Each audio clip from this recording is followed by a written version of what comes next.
അരൂരിൽ കഞ്ചാവ് വേട്ട തുടരുകയാണ്. കഴിഞ്ഞ ദിവസം കഞ്ചാവുമായി ഒരു അതിഥി തൊഴിലാളി പിടിയിലായ വാർത്ത Aroor vision news channel report ചെയ്തിരുന്നു. ചന്തിരൂർ ഭാഗത്ത് കഞ്ചാവ് വിതരണക്കാരായ കൂടുതൽ പേർ പോലീസ് പിടിയിലാവുന്നുണ്ട്. ചന്തിരൂരിലെ ഐസ് പ്ലാന്റ് ജീവനക്കാരനായ ആസാം സ്വദേശി 35 വയസ്സുള്ള വിപുൽ ചൌധഹാണ് കഞ്ചാവുമായി കഴിഞ്ഞ ദിവസം അരൂർ പോലീസിന്റെ പിടിയിലായത്.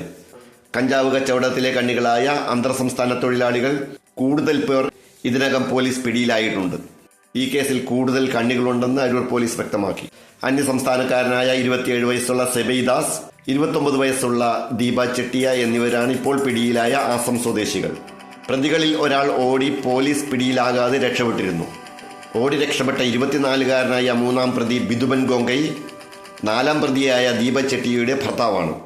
ഇപ്പോൾ കഞ്ചാവുമായി പിടിയിലായ ദീപ ചെട്ടിയ എന്ന യുവതി 8 കിലോ കഞ്ചാവ് കൈവശം വച്ചതിന് കഴിഞ്ഞ ഡിസംബറിൽ പോലീസ് പിടിയിലായത് റിപ്പോർട്ട് ചെയ്തിരുന്നു. റിമാൻഡ് കാലാവധി കഴിഞ്ഞ് പുറത്തിറങ്ങിയ യുവതി വീണ്ടും കഞ്ചാവ് വിൽപ്പനയിൽ സജീവമാവുകയായിരുന്നു. ചെറിയ പ്ലാസ്റ്റിക് പാക്കറ്റുകളിൽ കഞ്ചാവ് നിറയ്ക്കുന്ന ജോലിയായിരുന്നു ദീപ ചെട്ടിയ ചെയ്തു വന്നിരുന്നത്.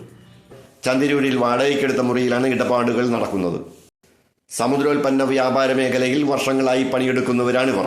നാട്ടുകാരിൽ ചിലർ ഇവരുടെ പക്കൽ നിന്ന് കഞ്ചാവ് വാങ്ങി മറ്റുള്ളവർക്ക് മറിച്ചു കൊടുക്കുന്നുണ്ടെന്ന വിവരവും പോലീസിന് ലഭിച്ചിട്ടുണ്ട്. ചിലർ ഇതിനകം വലയിലായിട്ടുണ്ടത്രേ.